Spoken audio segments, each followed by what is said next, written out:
여러 사연을 접하다 보면 드는 생각이 있어요. 인생은 롤러코스터 같다는 거예요. 내려가는 구간이 있으면 반드시 올라가는 구간도 있으니까요. 자, 오늘도 두 가지의 사연 준비되어 있습니다. 나가지 마시고 끝까지 집중해 들어주세요. 자, 그럼 바로 시작할게요. 저는 톡톡사연의 나미입니다.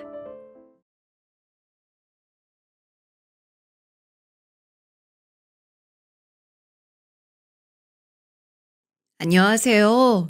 전 톡톡 사연을 매번 잘 듣고 있는 여성 애청자예요. 원래 유튜브는 저에게 각종 요리하는 법을 알려주는 재미있는 선생님 같은 존재였어요. 그러다가 갑자기 어느 날 사연이라는 걸 발견하게 된 거예요. 호기심에 틀어봤는데 빠져들었고 톡톡 사연에 정착하였습니다.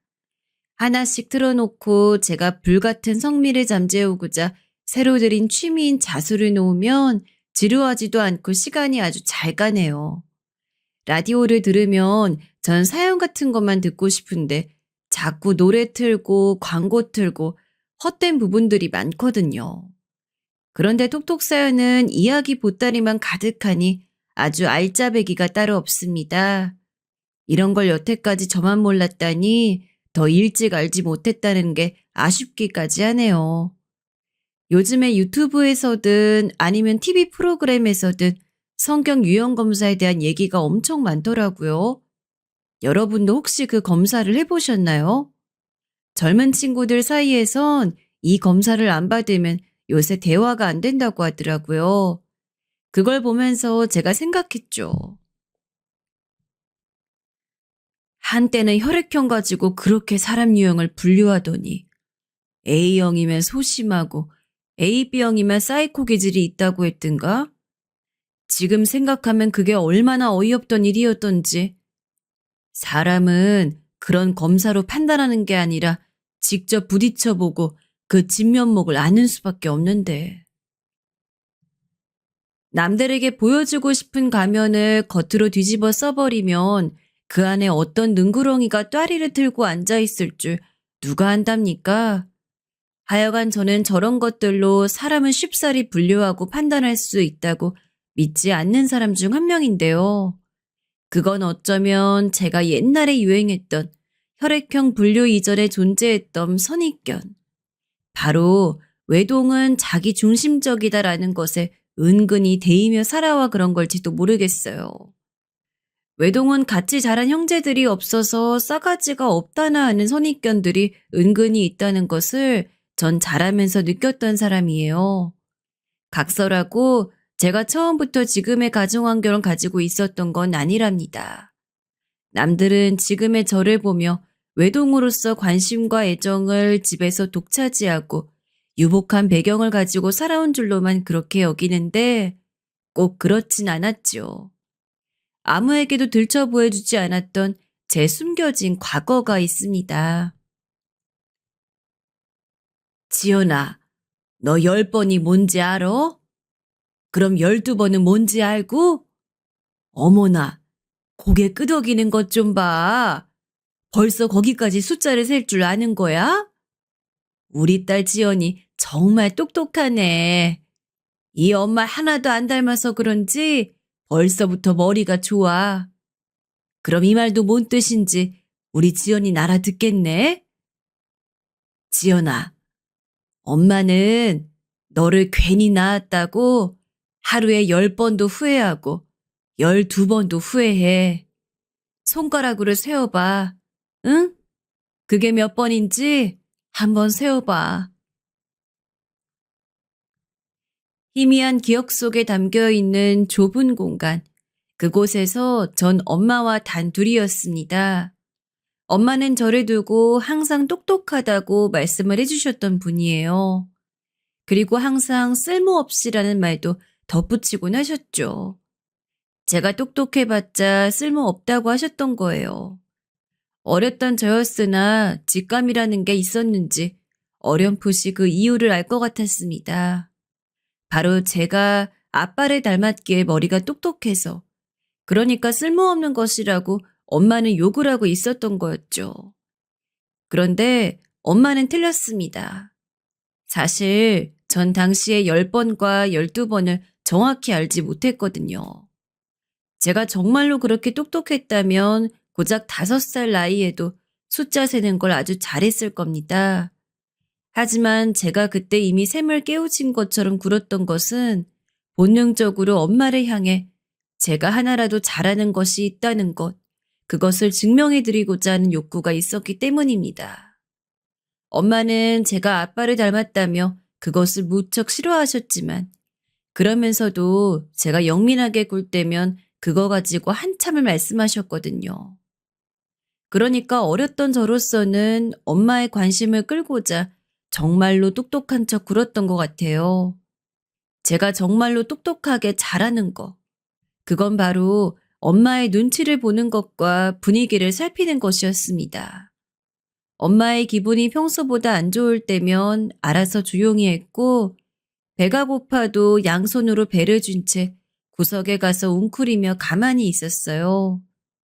제가 왜 그렇게나 엄마의 눈치를 살피며 지냈는가 하면 버림받을까봐 그랬습니다. 언제 어느 때라도 엄마는 저를 버리실 분 같았거든요. 애석하게도 5살 이전의 기억은 거의 없어요. 그래서 엄마와 저의 시작이 어떠했는지는 알 수가 없습니다. 하지만 분명한 건 제 기억이 닿는 한 가장 오래된 장면 속에서도 엄마는 저를 어느 때고 버리실 만한 분이었다는 것이었죠. 혼자가 되는 게 무서웠어요. 가난이 뭔지도 몰랐고 사회가 돌아가는 건 더더욱 몰랐습니다. 다만 배가 덜 고프고 더 고프고의 차이만 알았네요. 전 그렇게 숨죽이며 살았는데 그 노력도 결국은 부질없는 것이 되었습니다. 왜냐하면 어리디 어린 날에 품었던 본능적인 직감이 맞아떨어졌거든요. 엄마는 가을이 깊게 여물어가던 어느 날 저를 버리셨습니다.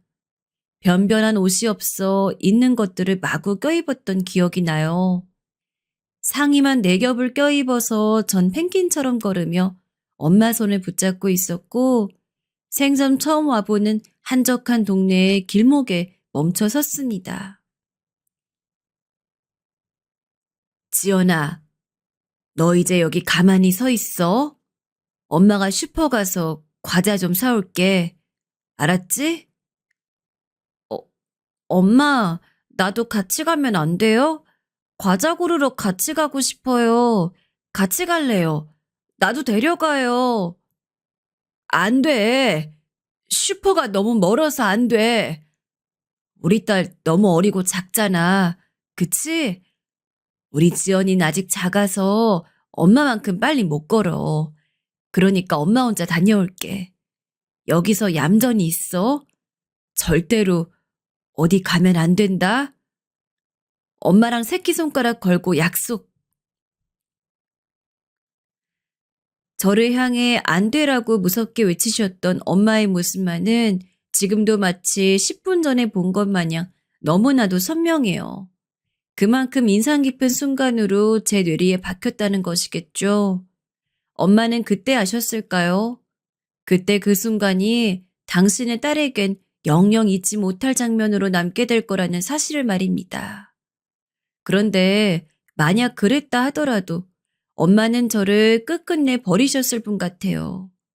왠지 그런 예감이 드네요.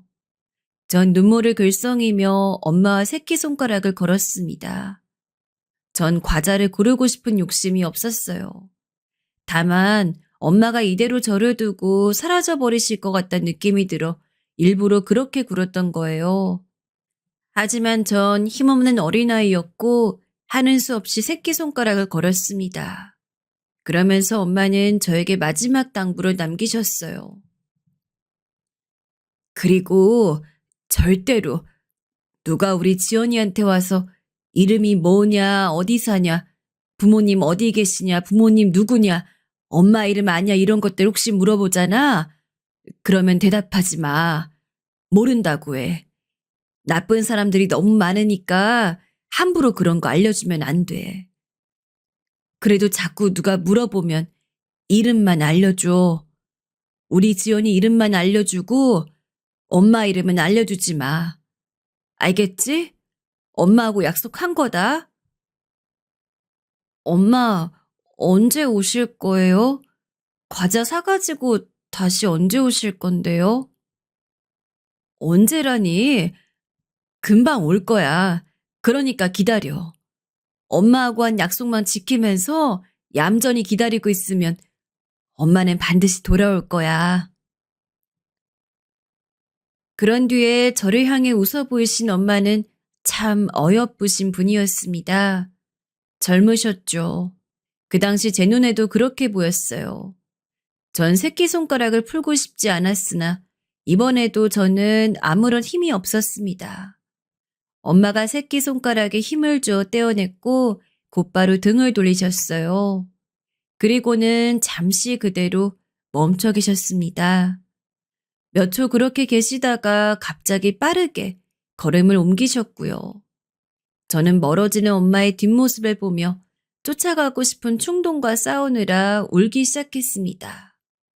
그래도 기대했어요. 당연한 얘기지만 엄마가 돌아올 거라고 기대를 했어요. 하지만 수시간이 지나도 엄마는 돌아오지 않았고 저를 그대로 버려졌습니다. 알고 보니 그 동네에서 멀지 않은 산자락의 아래엔 고아원이 있었더라고요. 엄마는 아마 그런 계산을 하셨던 것 같아요. 어른들이 처음에는 저를 파출소 같은 곳에 데려갔다가 그곳에서 제가 입을 꾹 다물고 있자 자연스레 상황을 추측들 하시더군요. 엄마가 과자를 사오겠다며 그 자리에 두고 갔는데 돌아오지 않았고 버려진 아이는 엄마나 다른 가족에 대해 입을 꾹 다물고 있고 이런 것들로도 어른들은 짐작이 다 되셨나 봐요. 저라는 아이를 찾으러 올 어른이 없다는 걸 금세 눈치챘습니다. 저는 그 고아원으로 보내졌어요. 그리고 겨울이 시작되었죠. 제가 가지고 있던 짐이라곤 입고 있던 옷들, 그리고 주머니 안에 들어있던 사탕 2개와 사진 한 장이 전부였습니다. 주머니가 작다 보니 사진 한 장도 접어서 넣었었죠. 그 사진을 전 목숨처럼 끼고 살았습니다. 고아원에 계셨던 어른들은 아이들에게 무정하셨어요. 제가 운이 나빴던 거겠죠. 좋은 고아원도 당시에 분명히 많았을 텐데요. 알아서 살든지 말든지 그렇게 방치를 해주신 어른들 덕분에 저는 첫 겨울을 이가 딱딱 부딪히는 추위와 싸워가며 힘겹게 보냈습니다. 고아원은 미칠 듯이 추웠고 난방기구는 한정적이었으며 이불 또한 그랬거든요. 전 배려를 받기는커녕 기존에 있던 아이들에게 신입이란 이유로 배척을 당했고 제 몫의 이불마저 곧잘 빼앗겼습니다. 얼어 죽어도 이상하지 않았죠. 전 깜깜한 밤보다 동이 터오기 전에 새벽이 더 춥다는 사실을 그때 몸으로 깨우쳤었네요. 너무 추워서 몸이 아프다 못해 전신의 감각을 잃어가기 일쑤였던 나날이었으나 저는 질긴 목숨이었던 건지 용케 죽지 않았습니다. 말도 안 되게 적은 식사량이었음에도 불구하고요. 어렸던 저는 제가 소중하게 몸에 달고 다니는 사진 한 장이 부적의 기능을 해준 거라고 여겼던 것 같아요. 그 당시에는 부적이 뭔지도 몰랐지만 왠지 지니고 있으면 위안이 된다는 것이었죠. 힘든 겨울을 보내면서 전 제가 가장 잘하는 주특기를 발휘하고 있었어요. 눈치를 살피는 것이었습니다. 남의 비위를 거스르지 않기 위해, 잘못 찍히지 않기 위해 전 매일 매순간을 노력하고 있었던 거예요. 너무 얌전해도 음침하게 보인다면서 나이 많은 언니들에게 괴롭힘 당할 수 있으니 완급 조절이 필요했습니다. 씁쓸하게도 엄마의 눈치를 보며 살아오는데 이 꼴이 났던지라 그리 어렵진 않았네요. 그리고 바로 이런 제 면모가 독특한 기회를 만들어 주었어요. 어느 날 고아원의 고참 선생님의 먼 친척 되신다는 분이 방문을 하셨습니다. 그분을 보자마자 전 머릿속에서 젊은 아줌마다 라는 생각부터 했고 다음으로는 엄마가 생각났습니다. 물론 그분은 제 엄마보다 나이가 많으셨지요. 하지만 젊게 꾸미려고 부단한 노력을 하신 흔적이 온몸에서 보이는 분이셨어요. 뭘 몰라도 이것만은 단번에 알 수 있었습니다. 그분은 돈이 꽤 있으신 분 같았죠. 그분은 고아원의 아이들을 찬찬히 살펴보시며 고참 선생님을 통해서 실시간으로 설명을 들으셨어요. 귓속말이라서 그걸 아이들이 들을 수는 없었고요. 그날 저녁 나이 많은 언니들이 떠드는 소리를 제가 들었습니다. 오늘 오셨던 그분이 입양할 아이를 찾고 있다는 것이었어요. 일단 데려가서 키워보고 마음에 들면 정식으로 입양을 한다나 그런 이야기였습니다. 지금 생각하면 어이가 없는 일이었죠. 어떻게 고아원의 아이를 멋대로 데려다 키워보고 마음에 안 들면 자리에 다시 돌려놓고 혹시 마음에 들면 그때 가서 정식으로 입양하고 이럴 수가 있나요? 하다못해 동물에게도 요즘은 그러지 않는 세상인데요. 어떻게 아이한테 그럴 수 있었는지 개탄스러울 따름입니다. 하지만 놀라운 건 나이 많은 언니들이 멋대로 떠든 소리가 정말이었다는 거예요. 정말로 입양을 시험 삼아 해보려는 부부였고 놀랍게도 제가 선택되었습니다. 고참 선생님이 저를 가리키며 눈치 빠르고 얌전한 거 좋아하면 제가 괜찮다는 식으로 말씀을 하셨거든요. 그리고 저는 눈치로 보건대 꽤 사는 집으로 입양을 가서 빨리 이곳을 벗어나는 게 제 신상에 이로울 거라고 판단했어요. 계속 있다가는 이러다가 어느 날 진짜 운 없으면 죽을 수도 있을 것 같았습니다. 그래서 전 그분이 저를 두고 간음을 하셨을 때 적극적으로 미소를 지어 보이며 저를 데려가 달라고 신호를 보냈죠. 그래서 전 하루아침에 양부모님이 생겼습니다. 저에게 쏟아지는 시기와 질투가 무서워서 후다닥 고아원을 떠났네요. 양부모님은 좋으신 분이라고 보기엔 애매했지만 나쁘신 분도 아니었던 것 같아요. 다만 어딘가 기시감이 드는 분들이었죠. 고아원의 선생님들 대부분은 아이들을 방치하셨는데 양부모님이 대략 그러신 분들이었습니다. 데려왔으니까 이제부턴 너 알아서 살아보라는 식이었죠. 두 분은 결혼 생활 10년이 넘어도 아이가 안 생긴 경우였습니다. 저는 열심히 눈칫밥을 먹어가며 양부모님의 눈에 거슬리지 않으려고 노력했어요. 차분하고 얌전하게 굴었습니다. 양부모님은 고아원에서 얼핏 들었던 대로 형편이 괜찮으셨어요. 양쪽 집안에 다 재산이 있는 것 같았어요. 그 재산이 대단한 건 아니었어요.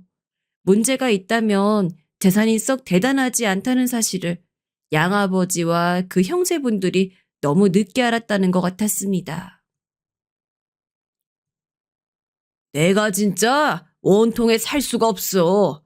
아버진 그렇다고 쳐. 근데 어머님 뭐야?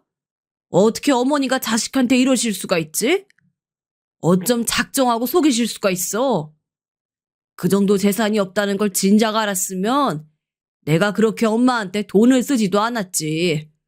그렇게까지 호도 안 했을 거라고. 돈 때문에 항상 소갈이 하시는 것 같았어요. 양아버진 생각할수록 분하신지 소주병 나발을 불며 살기 시작하셨죠. 양어머니는 그런 양아버지를 무척 한심하게 여기셨고요. 이 천하의 멍청이 같은 사람. 그러길래 내가 뭐라 그랬어요. 할망구하는 꼴 보니까 땡전 한 푼 없는데 일부러 쇼하는 것 같다 내가 몇 번을 말했어요. 내가 100번도 더 말했겠다. 내 말 안 듣고 헛짓거리 하더니 지금 상황을 봐요. 꼴이 어떤가. 그러는 당신도 마찬가지야.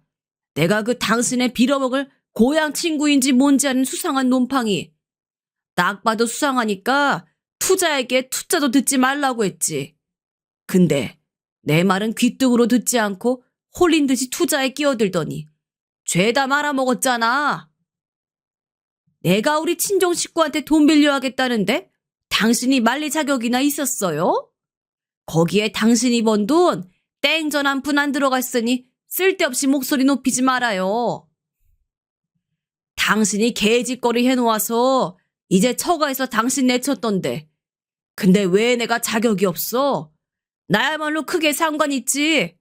처가 돈줄 당신이 끌어놨으니까 나도 가만히 납득할 수 없는 입장이야. 에이씨, 짜증나 죽겠는데? 저 애 새끼는 왜 자꾸 눈에 띄어? 거슬리게, 씨. 당신이 데려왔으니까 알아서 해결해. 안 그래도 나도 요새 들어 저게 거슬린다 생각 중이었거든요? 당신만 그렇게 느낀 것처럼 짜증내지 말아요. 당신보다 내가 100배, 1000배로 짜증났으니까. 저를 두고 양부모님이 그런 말씀을 하셨을 때 벽에부터 조용히 움직이던 제 심장이 철렁 내려앉았습니다. 뭘 잘못했지, 무슨 실수를 했을까? 이런 생각으로 밤새 끙끙 앓았어요. 버려지고 싶지 않았습니다. 밥도 조금 먹었고 간식에도 함부로 손대지 않았어요. 하지만 그럼에도 얼마 뒤 양부모님은 저를 다시 고아원에 데려다 놓으셨습니다. 제가 무슨 잘못을 저질러서 다시 버려져야 하는지 이해가 안 됐어요. 낙심한 제가 고아원 구석에 울고만 있으니까 나이 많은 언니가 한 명 다가와서 그 집 생활이 어땠냐고 물어봐 주더군요. 저는 다 이야기해줬죠. 보고 들은 것들이요. 그랬더니 그 언니가 현실적인 이야기로 저를 위로해 주었습니다. 네 잘못 아니야. 네 잘못 없어. 그냥 그렇게 변덕이 심한 어른들은 세상에 많아. 너는 그 어른들한테 잠시나마 기분 전환할 수 있는 장난감이나 인형 같은 거였던 거야. 그러니까 심각하게 고민하면서 울지 마. 우는 게 아까워.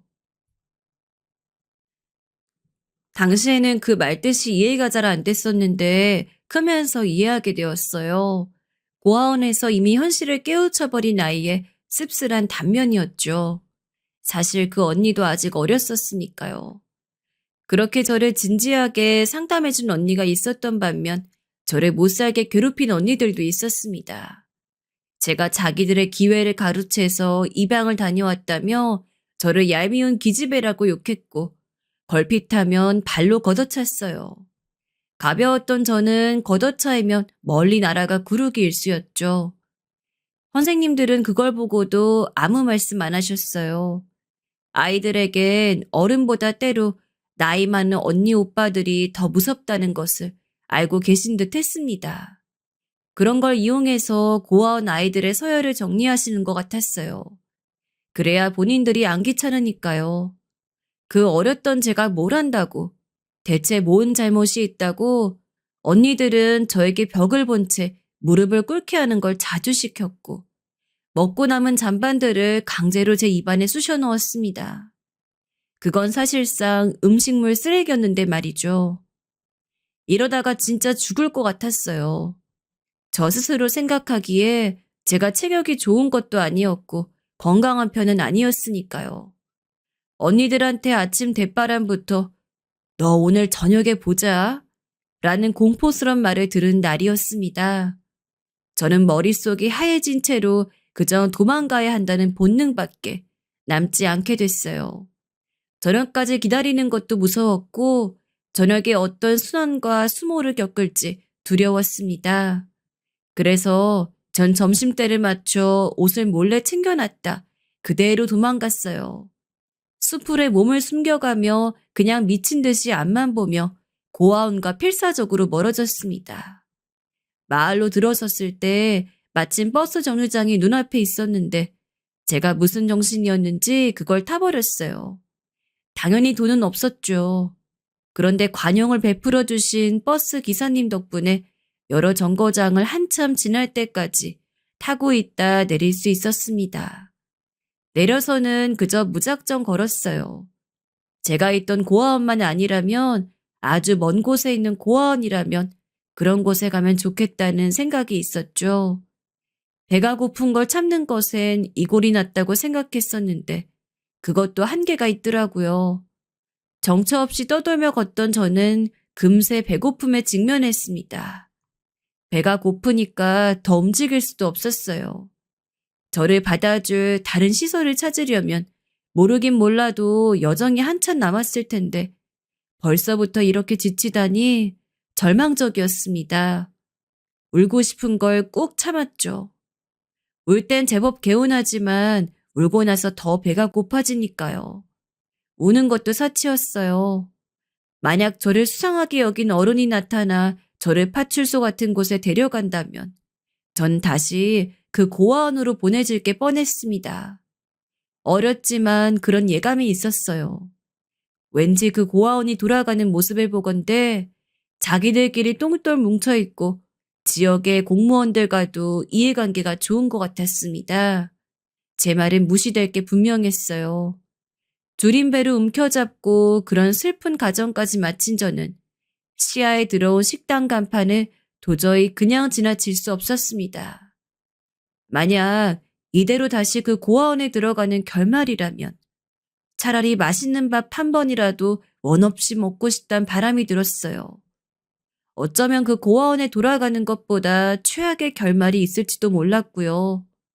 어떻게 될지 모른다는 두려움이 있었으니 제가 혼자 식당의 문을 열고 들어가는 용기 따윈 금세 낼 수 있었던 건가 봅니다. 두려움이 더 컸으니까요. 제가 홀린 듯이 그 식당을 바라봤던 건 돈가스를 파는 집이었기 때문이에요. 지금은 종류별로 널린 게 돈가스 식당이지만 당시만 해도 느낌이 달랐거든요. 특히 저 같은 고아에게 돈가스란 꿈의 음식이었어요. 짧게나마 양부모님과 살면서 가장 좋았던 순간을 꼽자면 돈가스를 먹어본 것이었으니까요. 손님이 거의 없던 한적한 시간대, 쭈뼛거리면서 들어간 저는 일단 자리 잡고 앉았습니다. 그러다 주방 쪽에서 어른이 한 분 나오시더니 저를 의아하게 쳐다보셨어요. 설마 혼자 왔냐는 눈빛이었죠. 전 태연하게 둘러댔습니다. 저 여기 돈가스 하나 주세요. 엄마하고 같이 왔는데, 그러니까 엄마는 밖에서 친구를 만나 이야기하고 온다 그러셨어요. 그래서 저보고 돈가스 시켜서 먼저 먹고 있으라고 하셨어요. 전 테이블 아래로 감춘 손을 덜덜 떨고 있었습니다.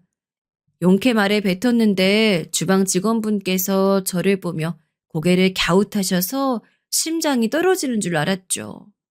하지만 다행히도 다음 순간 그분은 알겠다고 하시며 주방으로 가셨습니다.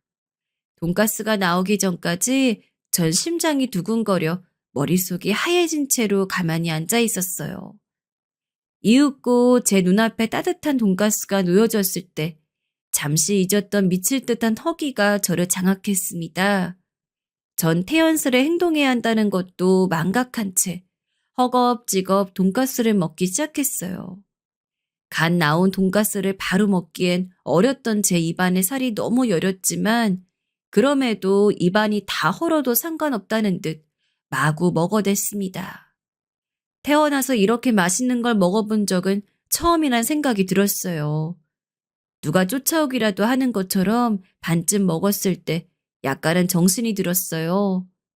너무 배고픈 상태였다 보니 아주 많은 양이 뱃속으로 들어가진 않더라고요. 갑자기 음식이 확 들어오니 장이 무리하게 움직인 느낌도 들었고요. 그래서 이젠 천천히 먹어야겠다는 생각을 하며 슬쩍 주위를 살폈습니다. 눈치를 보는 습관이 금세 또 발동된 거였죠. 그러다 어떤 분과 눈이 딱 마주쳤어요. 아까는 분명 못 봤던 분인데 계산대 쪽에 서 계시더라고요. 중년의 남성분이셨는데 왠지 이곳의 사장님이신 듯 했습니다. 딱 보니까 분위기가 그렇더라고요. 눈이 마주치니까 덜컥 겁부터 났어요. 전 걸신 들린 채로 먹느라 몰랐던 것뿐 어린아이가 혼자 와서 돈가스를 시켜 먹고 있는 모습이 너무 눈에 띄어서인지 그 사장님은 제 쪽을 계속 주시하고 있었던 거예요. 하지만 전 너무 당연하게도 돈이 없었습니다. 돈가스 값이 없었어요.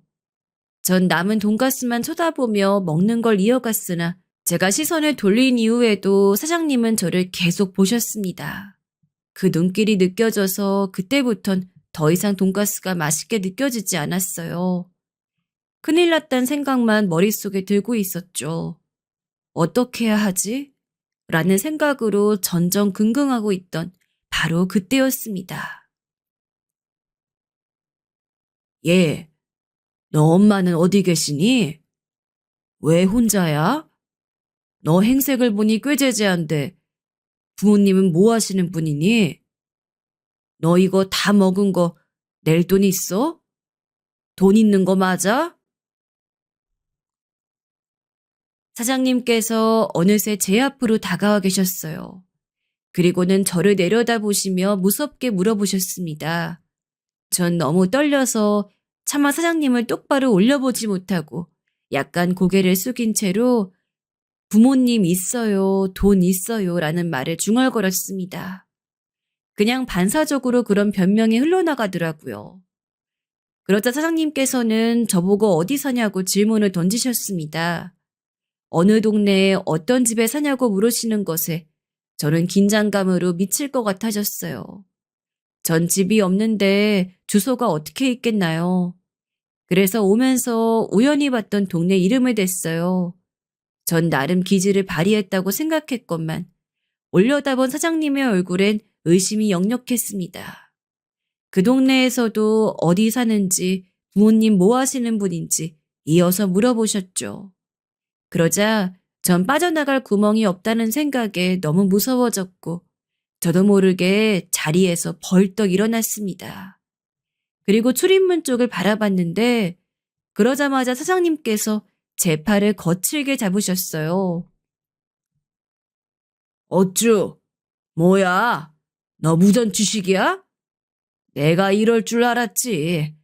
딱 보니까 돈가스 먹을 돈이 없게 생겼더라고. 새파랗게 어린 꼬맹이가 벌써부터 되바라져서 감히 무전취식을 하려고 해? 어딜 도망가려고? 너 같은 건 싹부터 제대로 밟아 교육시켜야 돼. 자라서 뭐가 되겠어? 사회를 갉아먹는 버러지밖에 더 되겠어? 너 어디 가진 거 있나 한번 보자. 집 주소 적힌 거 없어? 돈 한 푼이라도 없는 거야? 전 크게 울고 싶은 걸 습관적으로 참으면서 입을 꾹 다물고 있었습니다. 그것을 사장님께서는 반항의 의미로 받아들이신 듯 했어요. 저보고 아주 괘씸하다고 하시며 제 옷의 주머니들을 다 뒤지기 시작하셨습니다. 뭐가 있을 리가 없으니 전 무력하게 있었는데 다음 순간 사장님께서 제 품 안을 뒤져 찾아내신 무언가를 보고 제가 화들짝 놀라고 말았어요. 저에게도 소지품이 단 하나 있다는 걸 제가 잊고 있었던 겁니다. 몸에서 떼어놓은 적 없었던 그것, 사진 한 장 말이에요. 사장님께서는 이게 대체 뭐냐며 인상을 쓴 채로 사진을 펼쳐보셨고 전 필사적으로 그것을 빼앗기 위해 손을 뻗으며 외쳤습니다. 그건 안 돼요. 제발 돌려주세요. 제가 갖고 있는 엄마 사진은 그것밖에 없어요. 가져가지 말아주세요. 잘못했어요. 뭐? 엄마 사진? 뭔 꼬맹이가 품에 엄마 사진을 이렇게 꼬깃꼬깃 가지고 다녀? 어라? 가만히 있어보자. 이 얼굴 뭐야? 왜 어딘가 낯이 익은 것만 같지? 내가 혹시 이런 여자를 살면서 본 적 있든가? 사장님께서는 갑자기 아리송하단 안색이 드셨어요. 전 영문을 모른 채로 그 사진을 돌려받기 위해 열심히 팔을 뻗고 있었는데 제 팔을 쳐내시다가 뭔가 깨달음이 왔다는 듯 제 얼굴을 빤히 쳐다보셨습니다. 그리고는 엄마 사진을 보셨고 또 제 얼굴을 보셨죠. 그렇게 번갈아서 쳐다보던 사장님께선 놀랍게도 엄마 사진을 쥔 손을 덜덜 떨기 시작하셨어요. 대체 왜 낯이 익나 했더니만 틀림없어 이 여자. 이 눈매 분명히 그 여자야. 얘, 너 이거 엄마 사진이라고 그랬니? 이 사람이 네 엄마야? 그러면 네 아빠는? 응? 네 아빠 누구인데? 네? 아빠는 모르겠어요. 아빠는 제가 태어나기도 전에 돌아가셨다고 엄마가 그러셨어요. 그래서 저 아빠 없어요. 아빠에 대해선 몰라요. 그러면 너는 네 아빠를 지금까지 본 적이 없다고? 예. 너 지금 몇 살이니? 올해로 나이가 몇이야? 생년월일 어떻게 되고? 너희 엄마, 이 사진의 여자, 이름은 뭐니? 몰라요. 엄마 이름은 제가 몰라요. 엄마 이름도 모르는 게 어딨어? 그러면서 사진은 왜 들고 다녀? 네 엄마 이름 뭐야? 지금 엄마 어디 계셔?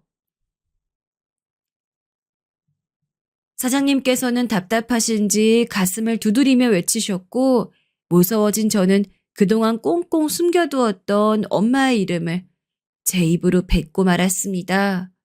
엄마의 이름 석자. 그게 제 입에서 흘러나간 순간이었어요. 사장님께서 휘청거리시더니 이내 바닥에 털썩 주저앉으셨습니다. 이게 무슨 일이야? 아니 대관절 이게 어떻게 된 일이냐고. 어떻게 이런 말도 안 되는 상황이 벌어지냔 말이야. 아니겠지. 그래. 설마 아니겠지. 괜찮으세요? 제가 사실은 부모님도 없고 돈도 없어요.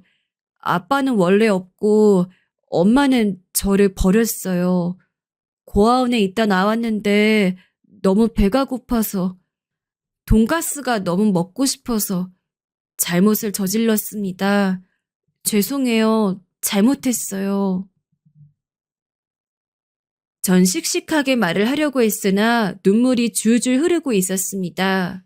그런 저를 사장님께서는 멍하게 올려다보시더니 정말로 사진 속의 인물이 제 엄마가 맞냐고 물어보셨어요. 전 울면서 끄덕였죠. 이렇게 보니까 하나도 안 닮았는데 정말로 이 여자가 네 엄마가 맞다는 거지? 네, 맞아요. 저는 원래 엄마랑 안 닮았어요. 그래서 엄마가 저를 싫어하셨어요. 아빠랑 닮았다고 늘 그러셨거든요. 아빠하고 제가 똑같이 생겼다고 하셨어요. 아빠랑 입이 너무 똑같아서 저보고 말도 많이 하지 말라고 하셨는데 제가 말을 많이 했나 봐요. 조용히 지내려고 노력했는데 부족했던 것 같아요. 그래서 결국 제가 버려졌나 봐요. 엄마하고 안 닮아서 그게 너무 미워서 엄마는 저를 버리신 것 같아요. 예, 이제 울음 좀 그쳐라.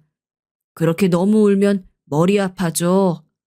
그런데 어린 꼬맹이가 울면서도 말은 참 잘하네. 그래, 그렇겠지. 언어에 워낙 재능 있는 그 녀석의 핏줄이라면 너도 그런 걸 담은 거겠지. 핏, 핏줄이요?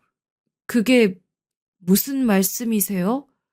혹시 저희 엄마를 아시나요?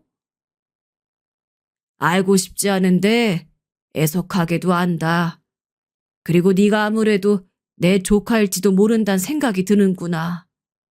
네 엄마란 이 사진 속의 여자는 내 남동생 녀석과 만났던 여자이니까. 전 하마터면 그 자리에서 기절할 뻔했어요. 만약 제가 어린아이가 아니었다면 정말 기절했을지도 모릅니다. 오히려 상황 이해력이 떨어지는 어린아이였기 때문에 제가 들은 것을 몇 번이고 곱씹느라 용케 기절하지 않았던 것 같아요. 그만큼 엄청난 이야기였고 까무러칠 만큼 놀랄 만한 이야기였죠. 저희 두 사람 쪽을 주시하고 있던 식당 직원들이 화들짝 놀라면서 전부 다가왔습니다.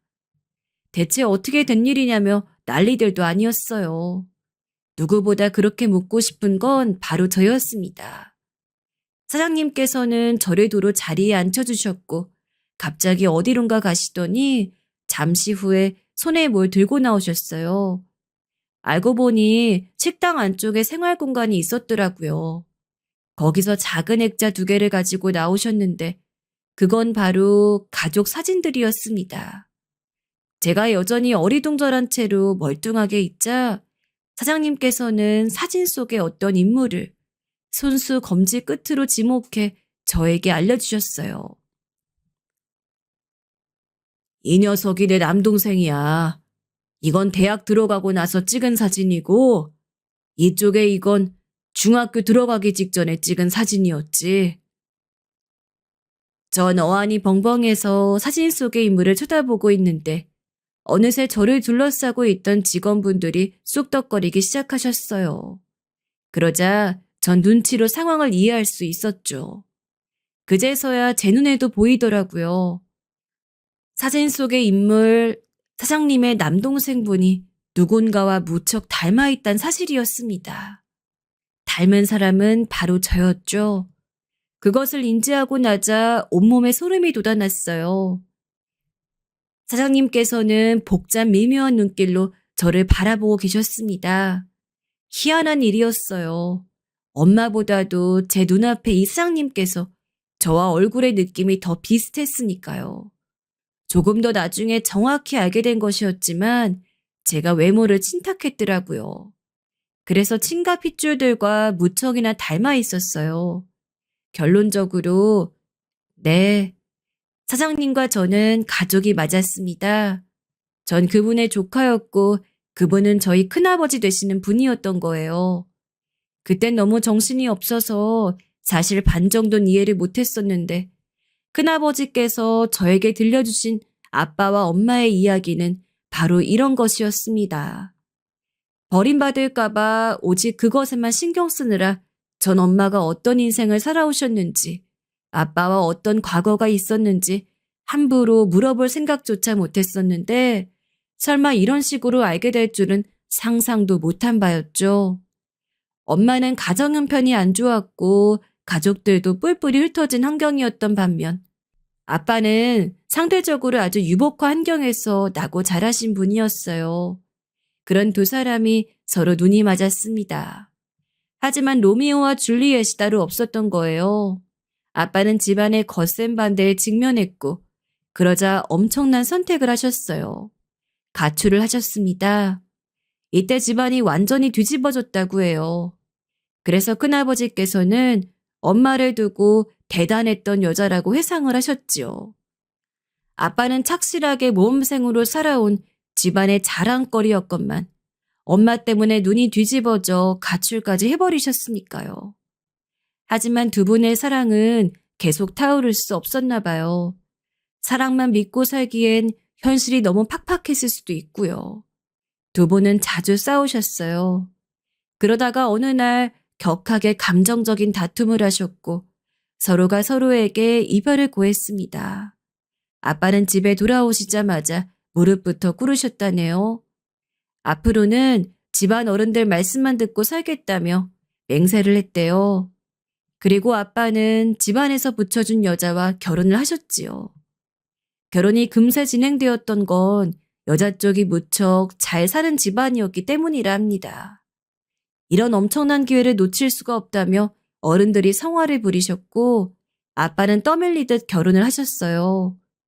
그런데 왜 잘 사는 부잣집 아가씨가 아빠하고 손을 보자마자 금방 결혼을 했냐고요? 여기도 나름 사정이 있었다고 해요. 그 여자는 오래 사귀던 남자와 안 좋게 헤어진 이후 아무하고도 만나지 않으면서 집안의 골칫거리 취급을 받고 있었거든요. 그래서 홧김에 아빠하고 결혼을 하셨습니다. 엄마는 어떻게 되었을까요? 아빠하고 그렇게 헤어진 이후 엄마는 뒤늦게 임신 사실을 아셨던 것 같아요. 혼자 저를 낳으셨으니까요. 제가 가지고 있던 엄마의 유일한 사진은 아마 제가 4살 때였나? 엄마와 길을 가던 중에 사진관에서 사장님이 나와보시더니 애기 엄마 왜 항상 혼자인 것 같냐? 들어오면 애기하고 사진 찍어주겠다. 무료다. 이렇게 말씀을 해주셔서 그렇게 나오게 된 결과물이었어요. 사실 전 이게 기억이 없습니다. 그런데 사진 뒷면에 엄마가 볼펜으로 기록을 해놓으셔 그 전말을 알았던 거예요. 제가 바보같이 관리를 못하는 바람에 글씨는 거의 지워졌고, 그래서 큰아버지께서 그 사진을 보셨을 땐 아주 희미한 흔적만 남아 있었지만 저의 머릿속에서만큼은 선명하게 남아 있었습니다. 사진관 사장님의 따뜻한 마음, 세상이 이렇게 따뜻하기만 했으면 좋겠다. 내가 사는 세상은 왜 이렇게 차가울까? 너무 추워. 겨울도 아닌데. 이런 내용을 엄마는 어떤 심정으로 적으셨을지 아마 엄마는 아빠를 몰래 찾아가셨을 거예요. 제 짐작으로는 그래요. 그랬다가 결혼한 사실을 알게 되셨겠죠. 많이 절망적이셨을 겁니다. 그러니 저를 버리셨을 테고요. 그런 걸 이해한다는 건 아니지만 엄마의 인생이 힘들었다는 건 어렸던 저도 짐작이 됩니다. 이런 건 우연이 아니지. 이 정도라면 운명이라 봐야겠지. 내가 운영하는 식당이 2개인데 내가 매시간 나와 있는 것도 아닌데 어떻게 딱 이때 네가 들어와서 내 눈에 띄냔 말이야. 큰아버지께선 이미 다른 확인 절차를 거치지 않아도 제가 당신의 조카임을 그 자리에서 확신하신 듯 했어요. 저를 데리고 본가에 가주셨어요. 친할아버지와 친할머니가 사시는 댁이었죠. 제가 나타나자 2분은 이 상황을 납득하지 못하셔서 한참을 멍하게 계셨습니다. 전 불안감에 눈치를 보고 있었고 자리에도 차마 앉지 못하고 어색하게 서 있었는데 친할머니께서 머뭇거리며 다가오시더니 손으로 슬쩍 제 인매를 만져보셨어요. 아니, 어쩜 작은 아들 녀석과 인매가 이렇게나 똑같을 수가 있어? 홀린 듯이 중얼거리셨고 친할아버지께선 극에 헛기침을 뱉으시며 방으로 들어가셨습니다. 전 주눅이 들었지만 친할아버지께서 원래 무뚝뚝하고 엄하신 분이라는 걸 금세 알게 되어 다행이었어요. 전 그렇게 하루아침에 고아원을 도망쳐 나온 오갈 곳 없는 무전취식 아이에서 따뜻한 이부자리가 있고 가족들과 함께 집에 사는 아이가 되었습니다.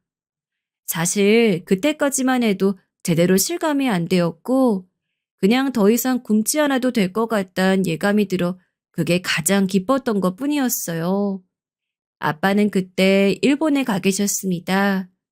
결혼하신 분과 일본에서 일을 진행하고 있었던 중이었죠. 그리고 일본에서 저의 소식을 들으셨던 거예요.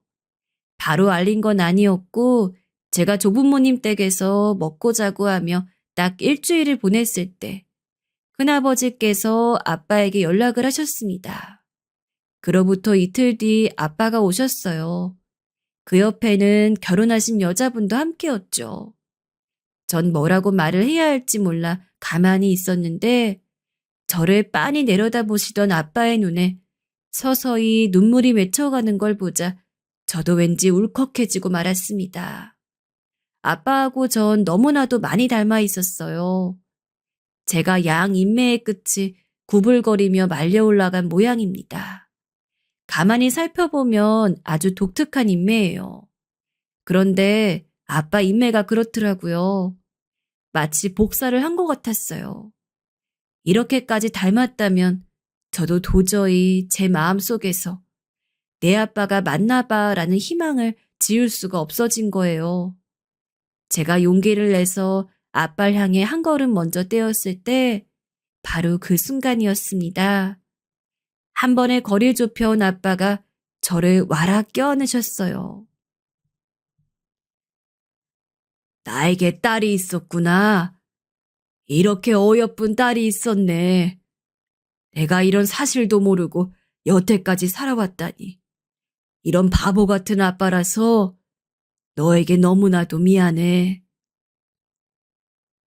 저를 꽉 끌어안고 흐느끼며 해주신 말씀, 그것 하나가 제 짧은 지난 인생의 모든 고날들을 다 씻겨주었습니다. 그때의 기분은 말로 표현이 안 되는데 굳이 해보자면 마치 다시 태어난 느낌이었습니다. 제 진정한 인생이 그때부터 시작되는 것 같다는 예감이 들었죠. 제가 그날 놀랐던 점 또 한 가지는 아빠하고 결혼하신 분, 그 여자분께서 저를 따뜻한 눈길로 바라봐 주셨다는 거예요. 제 머리를 부드럽게 쓰다듬어 주시면서 얼핏 어린애가 그동안 힘들었겠다, 이런 중얼거림을 뱉으셨는데 그걸 듣고 제가 눈물이 날 뻔한 걸 참느라 혼났습니다. 아빠는 모르고 사셨던 저의 존재를 이렇게 알게 되셨고 직접 저를 보시자 당신의 딸인 것을 바로 확신하셨고 이제 남은 것은 엄마였죠. 아빠는 당장 엄마를 수소문했어요. 전 걱정이었습니다. 이유는 모르겠는데 그냥 엄마를 찾는 중이란 어른들의 말씀을 듣고 나니 불안해서 며칠 잠을 계속 설쳤던 기억이 나요. 아빠는 결국 엄마의 소식을 잡아내셨는데요. 시기가 아주 공교로웠던 때였어요. 왜냐하면 엄만 재혼을 하신 상태였고 또한 임신을 하신 상태였으니까요. 새로운 인생을 이제 잘 살아보려고 하는 차민이 제발 연락하지 말아달라고 부탁이라고 엄마는 마지막으로 그런 말씀만을 남기셨습니다. 전 그런 엄마가 그 순간에 원망스럽지 않았어요. 오히려 감사했죠. 엄마가 혹시 잘못되셨을까봐 걱정을 많이 했었는데 잘 살고 계시니 다행이었고 그리고 아빠에게 분명히 말씀해 주셨거든요. 딱 한마디 간결하게 걔 네 딸 맞아 라고 해주시는 바람에 저로선 참 감사할 일이었습니다. 전 아마도 조부모님과 앞으로 계속 살게 될 것 같다고 그렇게 짐작했었어요.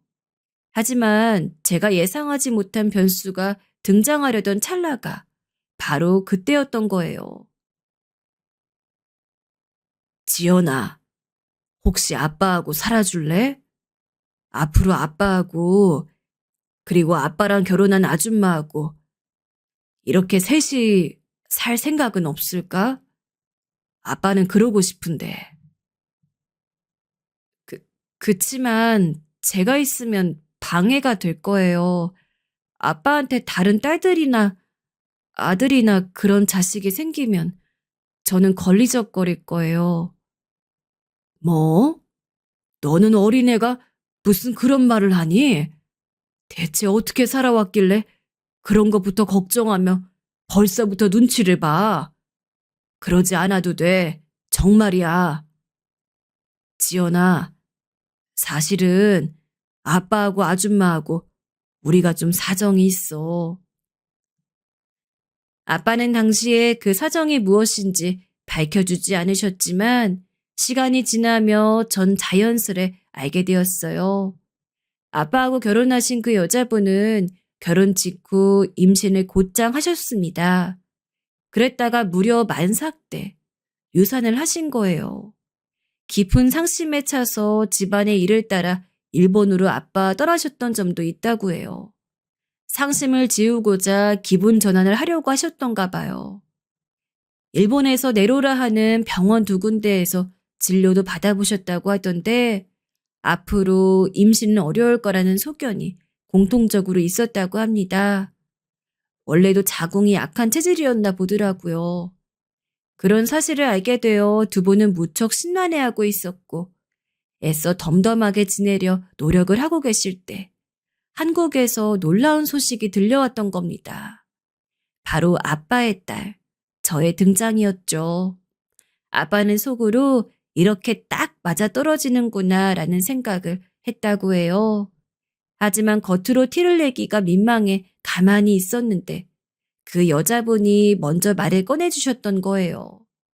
앞으로 아이를 갖기 힘들 것 같은데 그 딸을 데려와서 우리 딸로 삼자는 그런 의견을 꺼내셨고 그러자마자 아빠는 너무 감격해서 고맙다고 인사를 했다고 합니다. 그렇게 저는 아빠 그리고 아빠가 결혼하신 여자분의 자식이 되었어요. 부부의 하나뿐인 외동딸이 되어 새로운 인생을 살게 되었습니다.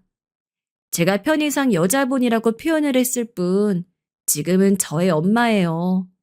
제가 가끔 장난으로 계모님, 머나먼 여자분 이렇게 농담하며 엄마를 부른답니다. 그 정도로 허물없고 가까운 모녀 사이예요. 이 세상에서 저와 가장 친한 존재이고요. 때론 친구처럼 때론 선생님처럼 그렇게 변화무쌍한 모습을 보여주신 엄마 덕분에 전 행복하게 잘 자라났어요. 매 순간이 즐거웠네요. 집에서도 사랑을 많이 받고 자라 그런가 그 부작용인지 전 학창시절 쟤는 외동이라서 저런 건가 봐 라는 소리를 꽤 들었답니다. 전 그게 다 편견이고 선입견이라고 주장을 해왔고요. 엄마는 저를 싸가지 없는 아이로 키우지 않으셨거든요. 그러니까 당당해지렵니다. 친가는 당연히 제가 아빠의 자식이니까 그렇다 치는데 외가에서 저를 어떻게 생각했냐고요? 처음엔 제가 엄청난 반대를 받았습니다. 외할머니께선 엄마를 향해 이렇게 말씀하셨을 정도였죠. 기껏 잘 먹이고 잘 입혀 키워줬더니 이게 뭐 하는 짓이냐? 너 인생 종치고 싶어? 검은 머리 짐승은 예로부터 거두는 게 아니라 했다. 남의 배비로 태어난 걸 네 딸로 키울 생각은 꿈도 꾸지 마. 하도 반대가 거세니까 엄마도 난감하셨다네요. 그래도 뭐 어쩌겠어요. 아빠하고 두 분은 이미 결심을 마치신 뒤였으니까요. 어떻게든 외가 식구들의 마음을 돌리고자 어느 날 저한테 예쁜 원피스를 입혀주셨어요. 그리고 외갓집으로 저를 데리고 가셨죠. 제가 긴장해서 멀뚱멀뚱하게 있는데 외가 사람들이 다 저를 보며 놀란 표정을 짓더니 저하고 아빠를 번갈아 쳐다보셨어요. 그러더니 외할머니께서 이렇게 혼잣말을 하시더군요. 애가 지 엄마를 전혀 안 닮았나 보네. 세상 천지 자기 아빠하고 저렇게 똑같이 생긴 자식도 있을까? 참나 기가 막혀라.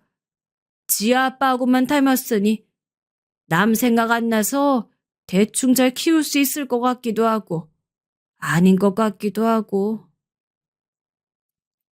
그러더니 얼마 뒤에 저를 허락해 주셨던 거예요. 근데 정말로 제가 봐도 그랬어요. 아빠하고 저는 인매도 똑같았지만 얼굴에서 눈, 코, 입이 차지하는 그 비율이 진짜 동일했거든요. 만약에 제가 아빠의 존재를 전혀 모르는 상태에서 길에서 마주쳤다 하더라도 고개를 갸웃거리며 쳐다봤을 겁니다.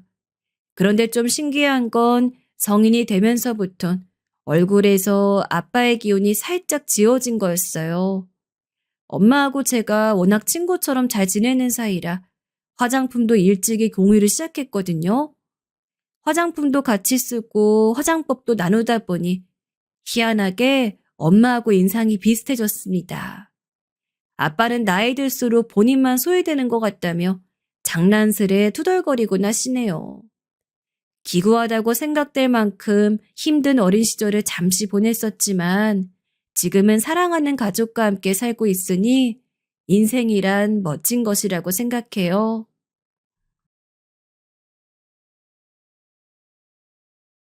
안녕하세요. 시장에서 생선 파는 아줌마입니다. 오늘은 제 딸들 얘기를 해보려 합니다. 사연 쓰기 전엔 많이 고민했는데 다른 분들이 용기를 내어 사연 보내는 걸 보고 저도 이야기라도 하면서 마음의 한을 좀 풀어보려 합니다. 너그러운 마음으로 끝까지 들어주시길 바래요. 일찍이 남편을 잃은 제가 할 수 있었던 것은 장사뿐이었습니다. 저 한 몸 건사하는 것이라면 뭐 어디에서 어떻게든 일하면 못 살겠냐마는 당시 제게는 눈에 넣어도 안 아픈 딸이 2명이 있었죠. 전 대충 살아도 아이들만큼은 그렇게 하기 싫었습니다. 그렇기에 이거 아니면 죽는다는 다짐을 가지고 시장에서 장사를 시작하게 되었습니다. 매일같이 허리 한번 못 펴고 생선을 팔기 위해 목청을 높이고 아침 일찍 나가서 밤 늦은 시간까지 일을 멈추지 못하는 생활은 당연히 너무 힘들었습니다. 비록 좋은 형편은 아니었지만 그래도 가족을 챙기기 위해서 일할 줄 아는 남편이 있던 시절이 그리웠고, 애들 재워놓고 몰래 혼자 눈물을 훔친 적도 많습니다. 강경화로 세상을 뜬 남편이 원망스러워 홀로 납골당에 가서 남편이 자리하고 있는 곳을 보며 한탄을 토로하기도 했죠. 아휴, 당신 왜 이렇게 일찍 가서는 나를 힘들게 하는 거야? 우리 수연이랑 수진이는 어떻게 하라고? 솔직한 말로 처음에는 열심히 하고자 하는 노력보단 포기하고 싶은 순간이 더욱 많았습니다. 하지만 늦은 밤까지 저희를 기다리다 잠든 딸들을 보며 견뎠습니다. 딸들이 저에게는 통증을 참게 해주는 약과 같았습니다. 참 신기한 게 매일같이 늦은 시간까지 일하며 집에 가는 길은 너무 고되고 힘든데 집에 들어가서 딸들의 얼굴을 보면 적어도 그 순간만큼은 모든 통증이 가시고 그래, 내일 하루만 더 힘내자 라는 마음을 가지게 되더라고요. 그리고 참 다행스럽게도 딸들은 어린 나이부터 조숙한 편이었어요. 딸들은 이르게 아빠를 잃은 것일 테니 한 번 정도는 저한테 엄마, 아빠 보고 싶어 라는 말을 할 법도 한데 단 한 번도 아빠 이야기를 하지 않았으며 조금이라도 저에게 도움이 되고 싶다고 고사리 손으로 설거지를 하기도 했습니다. 참 고맙고도 미안했죠. 만일 딸들이 여느 가정과 같이 건강하고 돈 잘 버는 부모 밑에서 태어났다면 조금 더 어린애인 채로 오래 있을 수 있었을 텐데 너무 어린 나이부터 어른이 되어야 했던 것 같았거든요. 수연아, 수진아, 엄마가 많이 미안해. 지금 생각하면 부끄럽지만 하루는 그게 너무 힘들고 그래서 술을 마시고 술 냄새 폴폴 풍기며 집에 들어와선 잠든 두 딸을 품에 안고 얼굴을 비비며 저렇게 혼자 중얼거리기도 했습니다. 그때 아이들은 제 손길에 깼는데도 일부러 아무 말도 안 하고 있었나 봐요. 다음날 술이 다 깨고 다시 시장에서 장사를 하기 위해 채비를 하는 저에게 와선 엄마, 저희는 괜찮아요. 라고 이야기해 줬거든요. 초등학교도 안 들어간 어린 딸들한테 그런 말을 듣는 순간 전 제가 딸들을 지키겠다고 하면서도 내심 딸들에게 마음 어느 한 구석을 의지하고 있었다는 것을 깨달았습니다. 더 이상 이렇게 나약하게 살 수 없다고 생각했고 그때부터는 더 굳건히 일했습니다. 시장에서 장사를 하는 것도 모자라서 같이 일하는 주변 상인들을 도우며 조금이라도 품삯을 받아 생활비에 보탰고 어떻게든 한 푼이라도 더 벌려 악착같이 일했습니다. 아이고, 나이도 안 맞는 처자가 아주 독하네 독해. 대단스러워. 그런 저를 보면서 연로한 동료 상인들은 대단하다면서도 안쓰럽다는 눈빛으로 저를 보곤 했지만 다 괜찮았어요. 확실히 시장에서 생선이나 팔기엔 그리 많은 나이가 아니었지만 전 그 당시 뭘 가리고 안 가릴 처지가 아니었으니까요. 곧 딸들이 초등학교에도 들어갈 테고 나중에 중학교, 고등학교, 그리고 대학까지 보내려면 하루가 멀다 하고 일에 집중해야 했으니까요. 사람이 시간 가는 걸 모르고 일하다 보니 정말 순식간이더라고요. 아직 어려서 말도 제대로 못하던 애들은 금세 교복을 입을 정도로 훌쩍 커서는 고등학생이 되었고 젊었던 저도 이젠 완전히 아줌마라고 불릴 수 있을 정도로 나이가 들었습니다. 젊은 시절 고생하느라 다 떠나보내긴 했지만 아쉽진 않았어요. 정말 아쉬운 게 있다면 제가 돈 버느라 바빠 딸들과 변변찮은 여행 한번 못 갔다는 점뿐이었죠. 엄마로서 해준 것도 별로 없어 사춘기 겪으며 원망스러울 법한데 그래도 싫은 소리 한 번 안 하고 알아서 자매끼리 잘 보듬으며 큰 게 유일한 제 위안이었습니다. 당시 첫째는 공부를 참 잘했어요. 학부모 상담을 가면 그런 수연이 덕분에 어깨가 올라가곤 했어요. 선생님을 만났을 때가 생각이 나는데요. 선생님, 우리 수연이 학교에서 말썽은 안 피우죠? 말썽은 무슨요? 수연이 모범생이에요. 공부를 너무 잘해서 지금 이대로만 가면 서울대는 문제될 것도 없어요. 서울대요? 그 말을 듣는데 새삼 열심히 공부해준 우리 딸한테 너무 고맙더라고요. 변변치 않은 학원도 못 보내줬는데 공부는 항상 쉽다고 열심히 하는 딸이 무척 기특했어요. 반대로 둘째는 공부와는 조금 거리가 있었습니다. 책상 앞에 앉아 조용히 책만 읽는 첫째와는 달리 초등학교 때부터 또래 애들과 뛰어다니는 걸 엄청 좋아했죠. 그리고 입버릇처럼 자기는 운동선수가 될 거라고 했습니다. 마침 둘째가 다니는 초등학교에 배구부가 있어 자연스럽게 배구를 접하게 되었습니다. 비록 배구를 가르쳐야 하는 게 금전적으로 부담이 안 되는 건 아니었지만 딸이 좋아하니 뒷바라지를 해야만 했습니다. 하지만 제가 벌어야 생활을 할 수 있었기에 딸이 대회에 나가거나 운동을 할 때는 다른 학부모처럼 한 번도 찾아가 보지 못했어요. 그저 마음으로만 응원할 뿐이었죠. 항상 미안해하는 저를 보며 오히려 딸은 괜찮다며 저를 위로해 주었어요. 국가대표까진 바라지도 않았습니다. 꼭 국가대표가 되지 않는다 하더라도 그 외에 둘째가 원하는 길이 있다면 그게 무엇이든 그 방향으로 나아갔음 좋겠다는 마음뿐이었어요. 하지만 둘째가 고등학교 2학년이 되었을 때 배구 시합에 나갔던 둘째는 큰 부상을 입게 되었습니다. 다행히 일상생활에 지장이 있는 것은 아니었지만 모든 몸의 부위를 무리하게 쓰는 운동을 더 하기에는 힘든 상황이었어요. 어린 게 저 걱정할까봐 티도 안 내고 앞에서는 엄마, 괜찮아. 꼭 배구 선수 안 해도 돼. 라며 이야기해놓고 밤엔 저 몰래 혼자 끙끙거리며 우는 게 얼마나 안쓰러웠는지 모르겠습니다. 마음 같아선 당장이라도 깨워서 괜찮다고 안아주고 싶은 걸 자존심 강한 딸 마음에 스크래치라도 날까봐 일부러 저도 눈물 참고 모른 척하곤 그냥 아침에 아무렇지 않게 학교 갈 준비할 때 괜히 한번 포옹하며 엄마가 우리 딸 사랑하는 거 알지? 우리 딸이 뭐라든 엄마가 응원해. 같은 판에 박힌 말밖에 할 수 없었습니다. 그래도 워낙 강한 아이라 그런지 얼마 지나지 않아 웃음도 되찾고 다시 예전의 밝은 딸로 되돌아왔어요.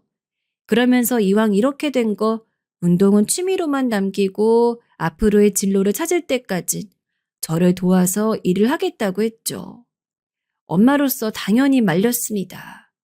진로를 찾는 거야 시간이 더 걸려도 괜찮은 거지만 굳이 그 빈 시간에 고되고 힘든 일을 시키고 싶지 않았으니까요. 하지만 딸아이는 끝내 고집을 부렸고 딸아이가 도우니 확실히 이전만큼 어렵지 않고 도움이 되는 것을 느끼긴 했습니다. 엄마, 내가 일 돕는 거 너무 미안해하지 않아도 괜찮아. 나도 하고 싶어서 하는 거고. 나중에 가면 엄마 도와드리기도 힘드니까 여유 있을 때 미리 도와드리는 거라고 생각해줘. 알겠지? 둘째는 제가 미안해할 때마다 저리 말하곤 했어요. 고된 일일 텐데도 힘든 티를 내지도 않았고요. 그렇게 둘째가 저를 도와 시장 일을 돕고 열심히 학교를 다니고 있을 때 첫째는 이미 졸업을 하고 대학에 입학을 했습니다. 우리나라에서 유명한 대학교라면 바로 세 손가락에 꼽히는 이름 있는 대학교 중 하나에 당당히 합격했어요. 얼마나 기쁘던지 그날은 우리 가족 모두 오랜만에 외식까지 했네요. 언니 이제 대학생이네? 대학생 됐으니까 나 용돈도 주고 좀 해주라. 알았어. 걱정하지 마. 언니 대학 가 있을 동안 엄마 말 잘 듣고 있어. 엄마, 왜 좋은 날 울어요? 울지 말라니까. 그게 아니고, 둘째는 장난스레 용돈 달라는 말까지 하며 언니를 축하해 주었고, 전 그저 수고했다고 말하며 눈물만 훔쳤습니다.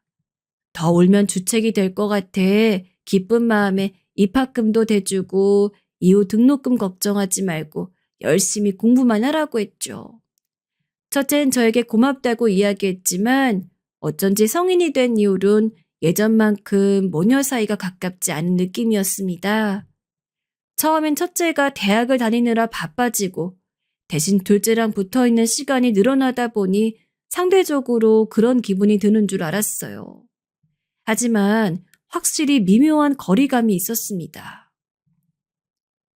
딸, 오랜만에 엄마랑 장이나 보러 갈까? 죄송해요. 과제 때문에 너무 바빠서요. 둘째랑 가요, 엄마. 그래? 알겠다. 평소 대화도 자주 했고 함께 장을 보거나 쇼핑을 한 적도 많았지만 대학에 가서는 단 한 번도 저와 둘이 시간을 보내지 않았죠.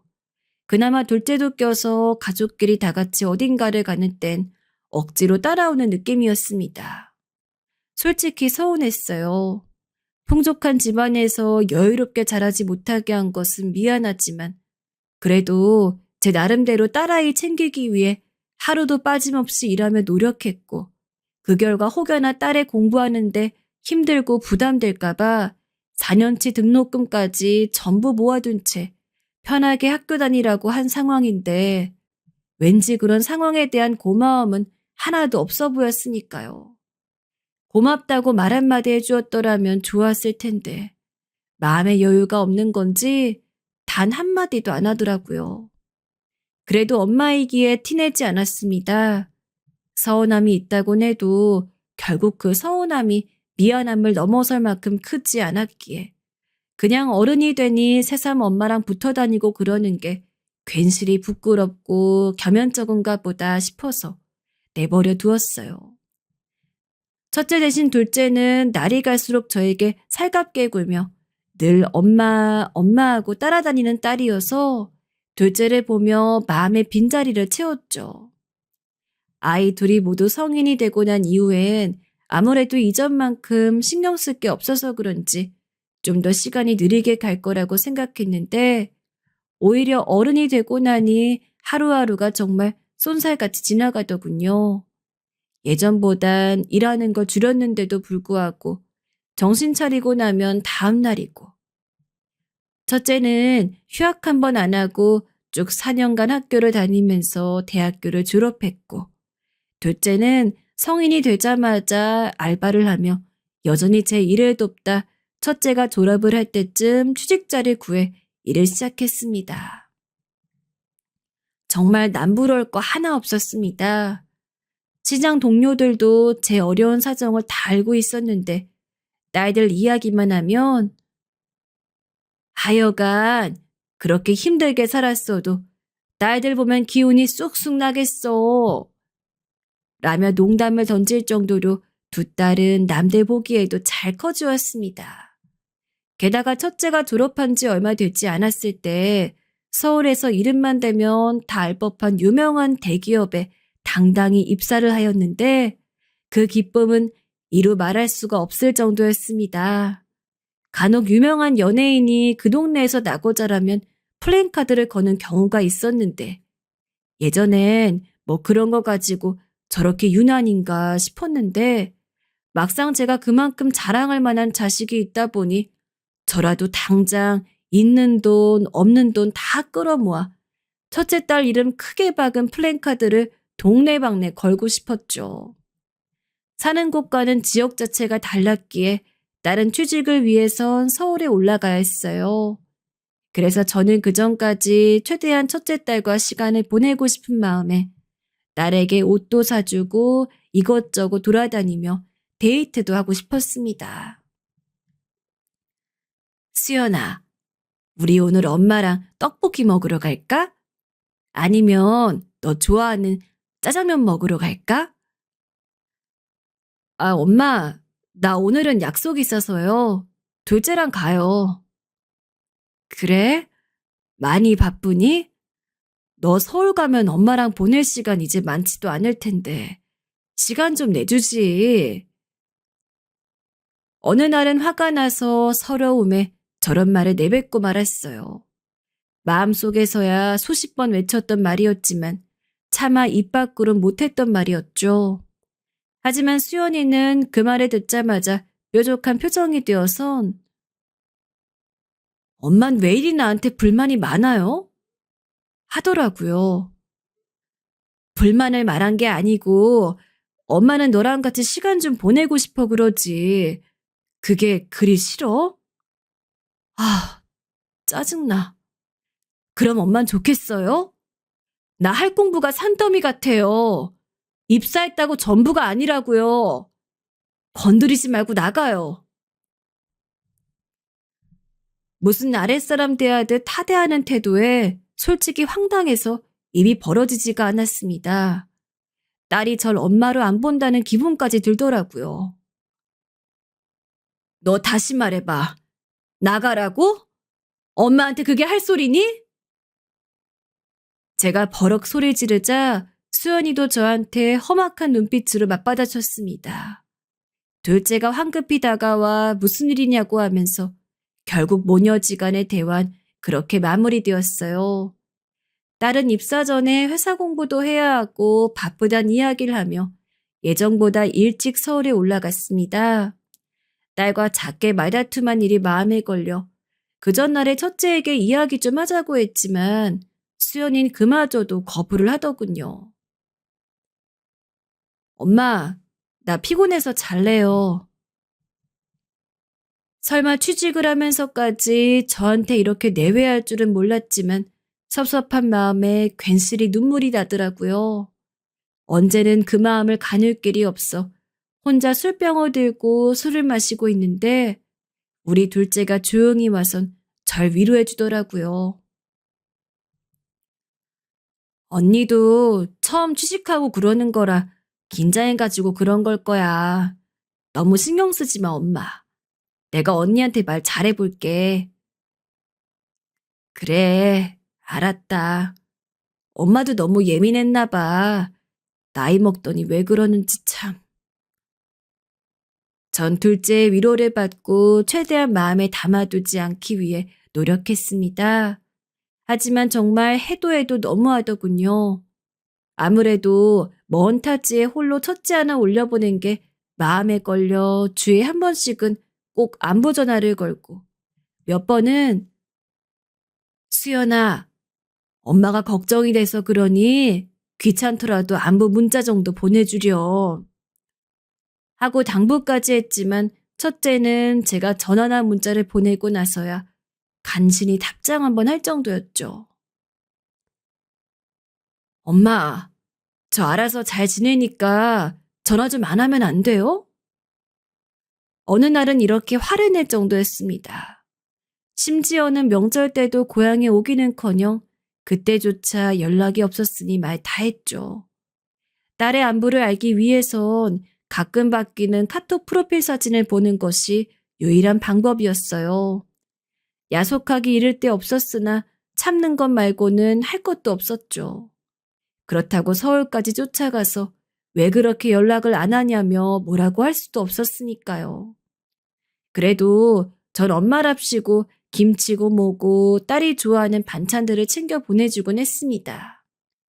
딸은 제가 보낸 반찬에 한 번도 고맙다 말한 적은 없었지만 엄마로서 당연히 하는 일이라 생각하고 화를 꾹 눌러 참았어요. 하지만 그러던 중 일이 터진 거예요. 어느 날 둘째가 첫째가 어떻게 사는지 궁금하다며 보러 가자고 하더라고요. 언니 프로필 사진 봤는데 집도 괜찮고 되게 행복하게 사는 것 같던데? 우리도 한번 언니 집 놀러 가자. 엄마 이번에 담근 김치도 가져가고. 그럴까? 내심 둘째의 제안이 반가웠어요.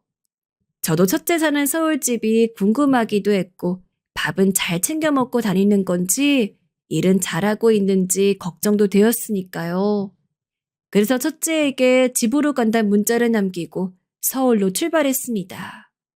첫째가 일 끝나고 올 테니 비밀번호를 알려주면서 먼저 들어가 있으라길래 저와 둘째는 먼저 집에 들어가 집 구경을 했어요.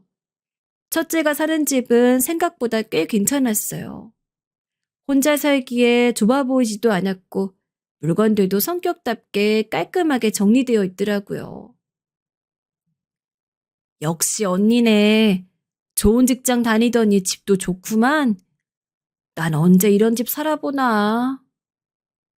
둘째는 내심 부러움 섞인 탄성을 내지르며 집 여기저기를 돌아다녔습니다. 첫째는 예정된 시간보다 늦었어요.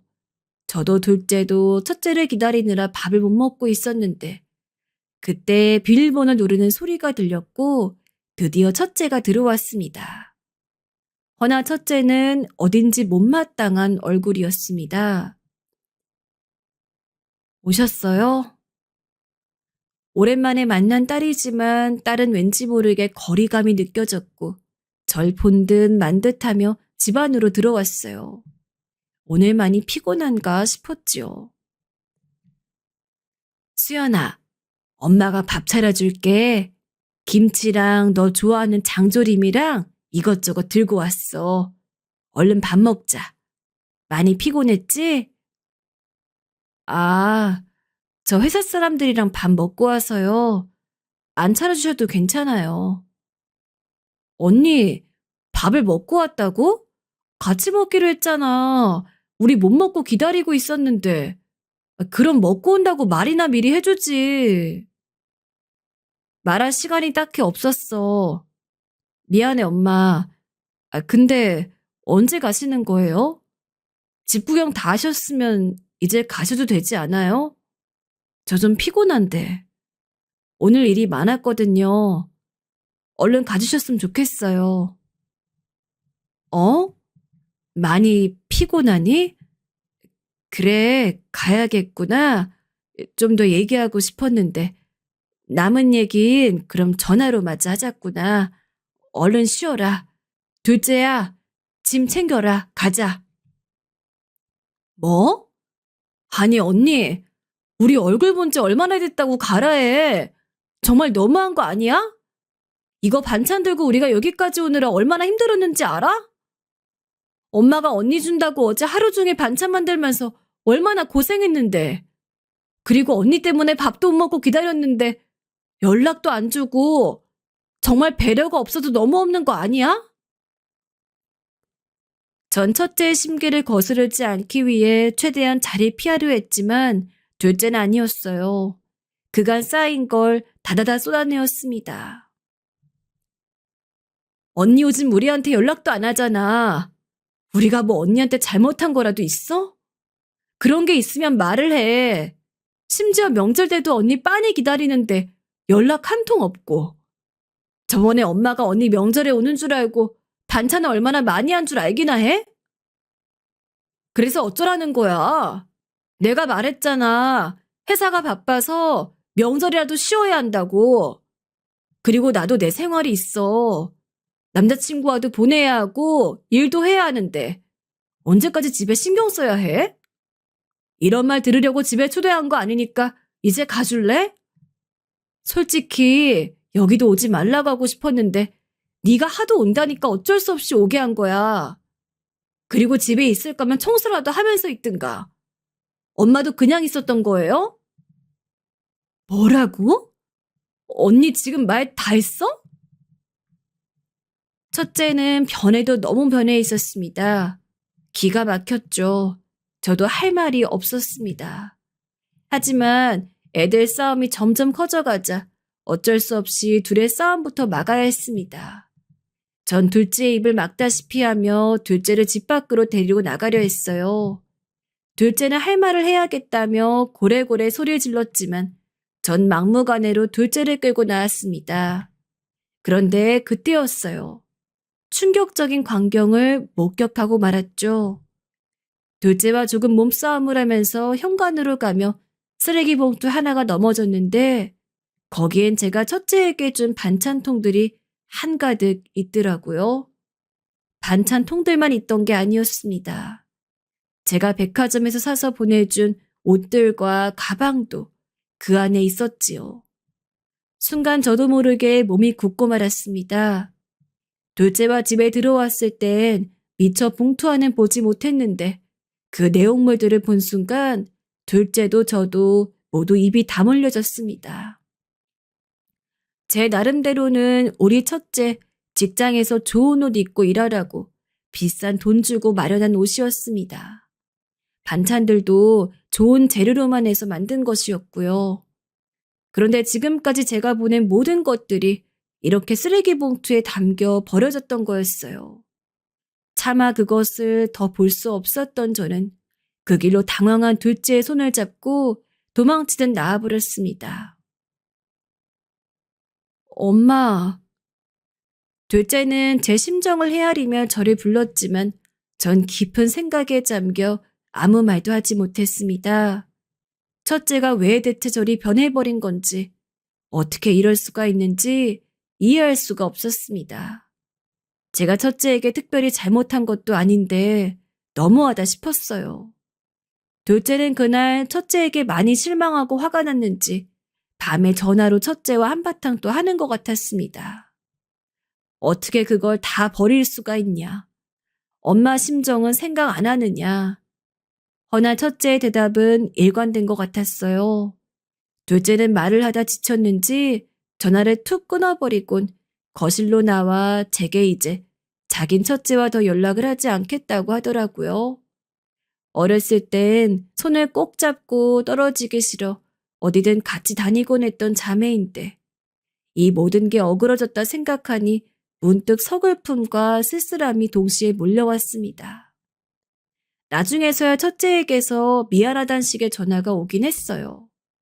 전 그 전화를 받고 나서 마음을 조금 풀었고 둘째에게도 의상하지 말고 부모가 떠나면 자매밖에 안 남을 텐데 잘 지내라고 말하곤 했어요.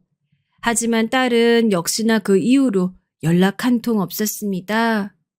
이젠 적응이 돼서 그런지 딱히 서운함도 없었어요. 그저 부모로서 내가 할 수 있는 일은 다 했으니 딸이 제 구실만 하면서 살면 그걸로 됐다 싶었지요. 그러던 어느 날 딸이 처음 입사한 기업에서 5년 정도 근무했을 때였을 겁니다. 그래도 그때는 둘째가 첫째에게 뭐라고 했는지 가뭄에 콩나듯 먼저 연락을 줄 때도 있어서 그럭저럭 만족하며 지내고 있었죠. 그러던 어느 날 첫째에게 연락이 왔길래 오랜만에 안부 전화인가 보다 싶어서 받았더니 딸이 이런 이야기를 했습니다. 엄마, 나 결혼하고 싶은 사람 있는데 결혼 자금 좀 줄 수 있어요? 엄마가 예전에 나랑 수진이 결혼 대비해서 모아둔 돈 있다 그랬잖아. 얼떨떨했습니다. 모아둔 돈이 있는 것도 맞고 그걸 딸아이에게 이야기한 적이 있는 것도 맞는데 대뜸 아무런 이런 방구도 없이 결혼 자금만 달라고 하니 놀랄 수밖에요. 일단 최대한 당황스러움을 숨기고 결혼? 좋은 사람 만났나 보네. 그러면 인사는 언제 오게? 라고 물었더니 인사? 가기 힘들 것 같은데? 라더라고요. 아니 아무리 멀리 살아도 결혼을 하는데 부모한테 인사도 안 시켜주는 게 어디 있습니까? 너 바쁜 건 아는데 그래도 결혼까지 하면서 어떻게 엄마한테 사이도 안 소개시켜줘. 수진이도 자기 형부가 누구인진 봐야 할 거 아니야. 신랑이 외국에서 사업하는 사람이라 지금도 외국에 있는데 여건상 바로 소개해주기가 힘들어. 그래서 결혼식도 외국에서 그냥 간단하게 올릴 거야. 소개는 신랑이 한국에 들어오면 그때 해줄게요. 아무리 그래도 그렇지 딸이 결혼하는데 엄마로서 사위 얼굴 한번 못 본다는 게 이해가 되지 않아 잠깐이라도 짬내서 얼굴 보여주는 게 맞지 않냐. 네 신랑 될 사람도 결혼까지 생각하고 있으면서 자기 부인 부모한테 인사도 안 드리려고 그러냐 등등 이야기를 했지만 첫째는 심드렁하게 굴었어요. 엄마는 아무것도 모르잖아요. 무식하게. 요새 누가 그렇게 고리타분한 원리 원칙 다 지켜요? 내가 어른이 알아서 소개시켜줄까? 게다가 지금 코로나도 심각한데 어떻게 바쁜 사람을 마음대로 한국에 오라 말아 해요? 와도 2주 정도는 꼼짝 못하고 자가격리해야 되는데. 라고 하며 제 뜻을 안 굽혔습니다. 옆에서 듣고 있던 둘째가 첫째에게 뭐라 하려 하길래 또 싸움이 날까봐 그냥 급하게 전화를 끊었습니다. 아니 엄마, 소개도 없이 언니 다짜고짜 돈부터 보내달라는 게 어딨어? 아니다. 네 언니 말도 맞아. 외국에서 사업하는 사람이라 하지 않냐. 외국에 있으니 번거롭게 한국까지 오하긴 좀 그럴 거야. 우리가 이해하자. 솔직히 그때만큼 서운했던 때도 없지만 그래도 딸아이 말이 아주 틀리진 않았기에 그냥 제가 굽혔고 모아두었던 1억을 계좌로 보냈습니다. 그래, 네가 잘하겠지. 돈 보냈다. 그리고 결혼하고 상황 나아지면 꼭 소개시켜줘야 한다. 내가 맛있는 밥상 차려놓을 테니까. 알겠어요. 소개시켜 드릴게요. 걱정하지 말라니까. 엄만 했던 말을 몇 번씩이나 반복하는 거야? 아무튼 나 바빠서 이제 끊을게요. 잘 지내세요. 딸아이는 보낸 돈에도 고맙단 말 하나 없었습니다.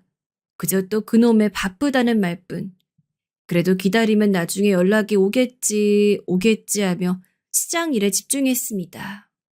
하지만 2주가 지났는데도 연락이 없더군요. 먼저 슬쩍 결혼은 언제 하냐고 문자를 보냈지만 답도 없었습니다. 문자도 안 되는 마당에 전화는 받을 리가 없죠. 하루라도 빨리 소식이 듣고 싶어 한동안은 장사에도 집중이 안 되더군요. 그러던 어느 날이었습니다. 엄마, 이거 언니 SNS인데 혹시 봤어? 둘째가 퇴근하고 집에 와서는 제게 딸아이 SNS라는 것을 보여주었습니다. 전 핸드폰으로 전화랑 메시지만 간신히 쓰는 사람이라 SNS는 사용할 줄 몰랐지만 어렴풋이 그게 뭔 줄은 알고 있었고 딸아이도 한다는 이야기는 들었었죠. 하지만 그렇게 직접 본 건 처음이었습니다. 둘째가 보여준 SNS엔 첫째 딸과 아마도 첫째 남편 될 사람으로 보이는 남자, 그리고 식탁에 잔뜩 차려진 음식과 밑에 메시지엔 드디어 상견례. 너무너무 설레고 떨렸다. 우리 어머님이랑 아버님 완전 멋쟁이. 예비 시부모님 최고. 라는 글이 있었죠. 순간 손이 덜덜 떨렸습니다. 신랑이 외국에 있어 어렵다느니, 나보고 무식하다느니 어쩌고 저쩌고 하면서 신랑이 바빠 결혼 먼저 간소하게 할 거고 나중에라도 오면 소개시켜 주겠다고 해놓은 애가 정작 자기 엄마는 아무런 소식도 몰랐는데 자기 시부모 될 사람만 모셔놓고 상견례를 했다는 게 너무 어이가 없었습니다. 아니 언니 진짜 너무한 거 아니야? 어떻게 이럴 수가 있어? 둘째는 길길이 날뛰며 화를 냈고 저는 머릿속이 정리가 안 돼서 한동안 아무 말도 못했습니다. 아까도 말했지만 부족함 없이 키우진 못했을지언정 첫째 잘 되라고 제 인생은 하나 없이 살았다 자부합니다. 전 못 입고 못 먹어도 자식만큼은 그러지 않았으면 좋겠어서 매번 좋은 것들로만 밥을 차렸고 좋은 것들로만 손에 쥐어주고 그랬습니다. 그렇게까지 힘들게 살았는데 어떻게 배은망덕하게 이럴 수가 있나요? 할 말을 정리한 후 둘째 번호로 첫째에게 전화를 걸었습니다.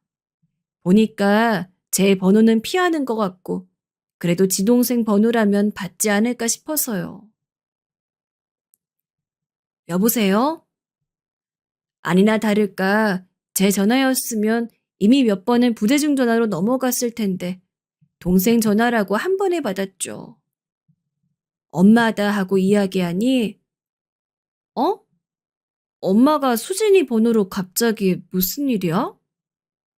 라며 당황한 기색이 만연하더군요. 그러면서 여기 외국이라 시차가 달라서 곧 자야 하는데 바쁜 거면 다음에 전화해줘요. 라며 끊으려 드는데 그때까지도 거짓말을 치료한다는 게 너무 화가 나서 말했습니다. 나 다 알고 있다. 넌 시부모 될 사람이랑 상견례하면서 어떻게 엄마를 그 자리에 안 부를 수가 있어?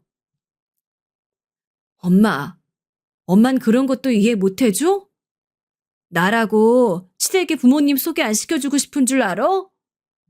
우리 시부모님 두 분 다 교수님이신데 엄마가 상견례 나가면 내가 뭐가 되겠어?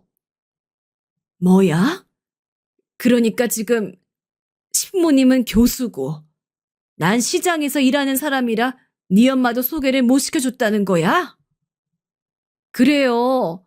엄마가 상견례 오면 내가 얼마나 창피하겠어요? 남편도 눈치 보느라 밥도 못 먹을 거고. 엄만 내 입장 생각 안 해줘? 내가 오죽했으면 대역을 써서 상견례를 했겠어. 충격적이었습니다. 전 지금까지 그냥 저 없이 시댁 식구한테 인사를 했다고만 생각했는데 부모의 대역을 불러 진짜 상견례를 치른 것이었습니다. 상상도 못했던 이야기에 할 말을 못 찾다 간신히 분노를 잠재웠습니다. 너는 그럼 결혼식에도 날 초대하지 않을 생각이니? 자존심이 상했지만 딸을 위해서 끓어오르는 화를 억누르며 조심스럽게 말을 했습니다. 하지만 딸은 아예 전 안중에도 없었죠. 제 뱃속에서 태어난 아이가 맞는지 의심스러울 정도였습니다. 엄마가 결혼식에 오면 엄마랑 같이 일하는 생선 비리는 나는 아줌마들까지 다 올 거 아니야. 나 솔직히 엄마 생선 냄새 맡기도 싫은 거 알아? 시장 따라가기도 싫었는데 엄마가 데려갈 때마다 어쩔 수 없이 갔어. 거기서 일하는 사람들도 얼굴 보고 싶지 않아. 그 사람들을 왜 내 결혼식에서까지 봐야 해? 이 말을 듣는데 머리가 하얘지고 그동안 딸들을 위해 악착같이 살아왔던 지난 날들이 주마등처럼 스쳐 지나갔습니다. 저 그동안 힘들게 살아왔지만 그래도 그만큼 노력해서 나중 가선 제 이름으로 된 가게도 늘리고 돈 잔뜩 벌어 괜찮은 건물까지 사둔 상황이었어요. 저 죽으면 전부 두 딸한테 갈 것이었으니 애들 안 힘들게 살게 하고 싶었거든요. 근데 첫째한테 너무 큰 배신감이 느껴졌습니다. 몇 날 며칠을 가게 문도 열지 않고 집에 들어 누워만 있었습니다. 그리고 많은 생각을 했죠. 저도 사람인지라 두 명의 딸을 서로 비교하게 되더군요. 엄마를 창피해하는 첫째 딸, 엄마를 존경한다는 둘째 딸. 전 생각했습니다. 첫째 딸 대학도 보냈고 결혼 자금도 1억 줬으니 제가 할 수 있는 엄마의 도리는 모두 했다는 결론을 내린 겁니다. 그래서 절대 첫째한텐 당시 결혼 자금으로 준 1억을 마지막으로 단 한 푼도 남겨주지 않겠다는 마음을 가지고 그 즉시 둘째한테 나중에 면허 따면 운전하라고 외제차도 사주고 회사에 예쁜 옷 입고 가라며 명품 옷 잔뜩 손에 들려줬고 건물 명의도 미리 둘째 이름 앞으로 돌려두었습니다. 그리고 혹시 나중에 제가 갑작스레 죽었을 때 유산 관련해서 문제 없도록 모든 재산은 둘째 앞에 남긴다는 유언장까지 쓰고 공증까지 받았습니다. 첫째는 그 사실을 어떻게 알았는지 둘째한테 와선 네가 무슨 돈이 있어 그렇게 비싸게 차려입고 다니느냐고 꼬치꼬치 캐물었나 보더라고요. 그리고 둘째는 그런 첫째에게 화가 났는지 모든 전말을 다 말해주었다 하더라고요. 첫째는 저한테 와서 세상 억울한 말투로 따져들었습니다. 엄마, 난 엄마 딸 아니야? 왜 수진이한테만 다 해주는 건데? 내가 장녀 아니야? 진짜 내가 엄마 기쁘게 해주려고 얼마나 힘들게 공부했는지 알아? 근데 이건 아니잖아. 라고는 말을 눈 깜짝도 안 하고 잘 짓거리더군요. 네가 나 기쁘게 해주려고 힘들게 공부를 했다고? 너는 그런 애가 부모 대여까지 써가며 상견례 가고 날 그리 창피해하니? 더 이상 이 엄마 속일 생각 마라. 손바닥으로 하늘을 가리라지. 그동안 내가 네 그 되바라진 행동들 참아준 건 내가 배 아파 낳은 딸이고 부모로서 의무를 다해야 한다는 생각 때문이었어. 하지만 난 이제 할 만큼 다 한 것 같다. 더 이상 우리 보고 살지 말자. 너도 날 찾아오지 말아라. 제 말에 첫째는 충격을 받았는지 한동안 입을 꾹 다물었습니다. 그리고 전 서랍 깊숙이 넣어둔 통장과 서류를 보여줬어요. 그 통장엔 10억의 현금이 들어있었고 서류는 둘째 이름 앞으로 된 건물 문서였습니다. 순간 첫째의 눈이 동그랗게 커지면서 이게 뭐냐고 묻더라고요. 저는 그간 아름아름 모아놓은 돈으로 사둔 땅값이 오르며 모아진 돈이라고 말했고 건물 문서 역시 둘째에게 갔으니 탐낼 생각하지 말라 못을 박아두었어요. 엄마를 창피하게 생각하는 딸, 더 이상 필요 없다.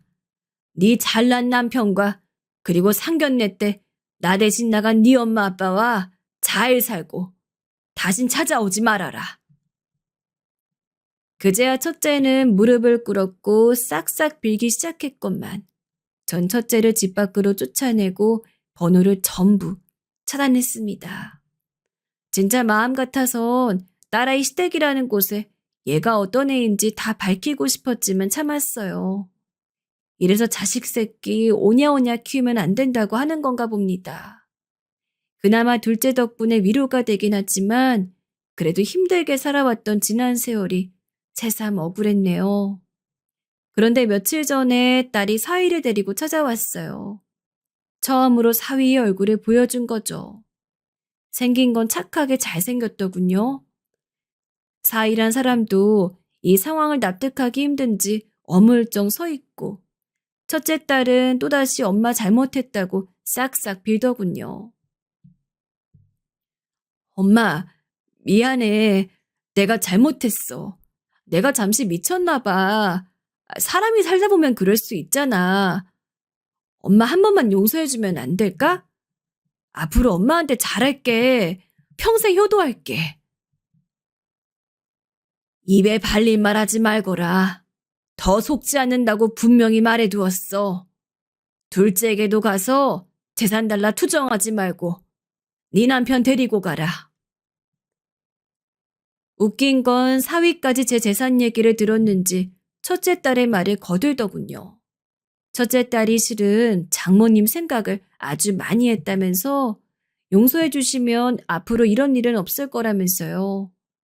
착하게 생긴 사람이 돈 앞에선 또 이런 꼴을 보이니 온갖 정이 달아났습니다. 참 끼리끼리 결혼했다 싶더군요. 전 더 할 말 없다며 두 사람을 내쫓았어요. 하지만 그렇게 첫째를 내쫓았지만 실은 어미의 마음이 편치만은 않습니다. 이대로 평생 첫째 딸과 연을 끊고 살아야 된다고 생각하니 조금은 두렵습니다. 시간이 지나자 점점 두렵기도 하고 행복이란 도대체 무엇인지 사색에 잠기기도 합니다. 제가 자식 교육을 잘못 시킨 죄이겠죠. 그저 너무 오냐오냐 예뻐만 했던 게 이런 결과를 가져온 것 같습니다. 엄마 탓 아니니까 자책하지 마. 내가 있잖아. 언니는 있고 우리끼리 잘 살자. 둘째는 요즘 따라 울적한 저를 종종 위로해주지만 둘째의 말처럼 있는다는 게 쉽지가 않습니다. 마음은 너무나 괴롭고 힘듭니다.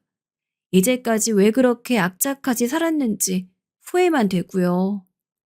그래도 둘째가 있으니 그걸로 위안 삼으며 마음을 잘 추슬러 봅니다. 첫째에게선 요즘도 계속 연락이 오곤 합니다. 엄마 잘 지내냐는 둥, 미안하다는 둥, 잘못했다는 둥, 심지어 어젠 집으로 꽃까지 보냈더라고요. 아무튼 두서도 없는 긴 글 읽어주셔 감사하고 여러분들의 가정엔 평안만이 가득하길 간절히 바라겠습니다.